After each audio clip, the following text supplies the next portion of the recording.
Hello everybody and thanks for stopping by. So in today's tune we've got one of my all-time favourite cars. That's the R32 Nissan Skyline GTR, and this is going to be a 600 performance points tune for the Tokyo Expressway.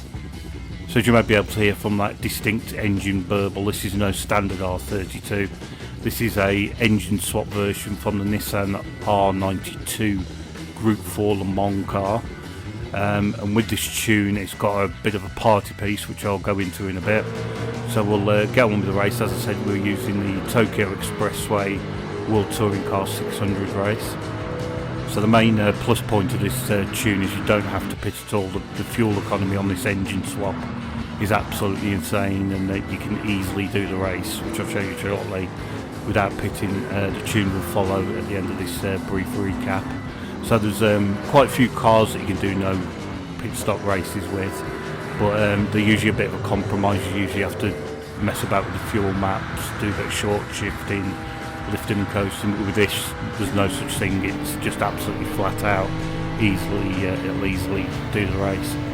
So the tune itself, I've tried to get as nice and stable. It's really nice to drive, really consistent.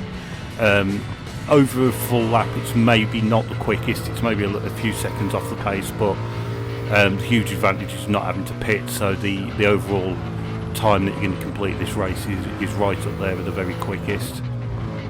So just to give you a quick example of the fuel efficiency of this car, I'm going to skip ahead to lap 7. So obviously we've got 6 full laps remaining, and as you can see we've got 13.5 laps remaining of fuel, which is absolutely incredible.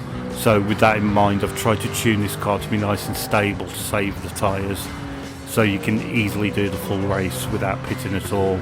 It's still really quick at the end of the race. I think I did my fastest lap on the penultimate lap of this particular race. Yeah, it's really consistent, really nice. As you can see, my lap times there, super consistent, which is always a good sign of a nice stable car. So we cross the line, you should be able to bag yourself a pretty easy win with this car. This is on the hardest difficulty, by the way. As you can see, the overall race time is 26:21, which is pretty good. It's up there with some of the fastest. Obviously huge advantage not having to pit. Okay, with that done, let's get on with the tune. So obviously the wheel design is up to yourself. I've gone for 19s. You can do the wide width and wide offset on this build.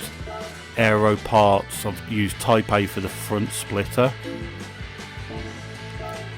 Type A for the side skirts, no rear diffuser, just standard parts on the rear, and Type A rear wing.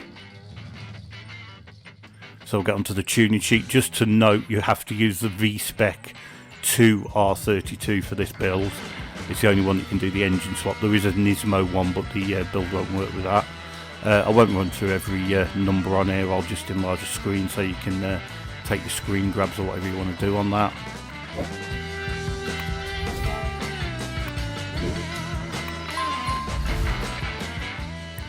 So hope you give this tune a try. Let me know how you get on with it. I've tried to keep it as simple as I can. You don't have to buy a massive amount of parts for this one. It's not too expensive after the engine swap, and it's quite an adaptable car. You can use it for lots of different races. And I'm currently working on a 700pp tune, so that'll be coming shortly. So yeah, once again I'd like to thank you for stopping by. Sorry to be a bit YouTubey, but please give me a subscribe and a like if you enjoyed that, and I'll see you again shortly. Cheers, bye.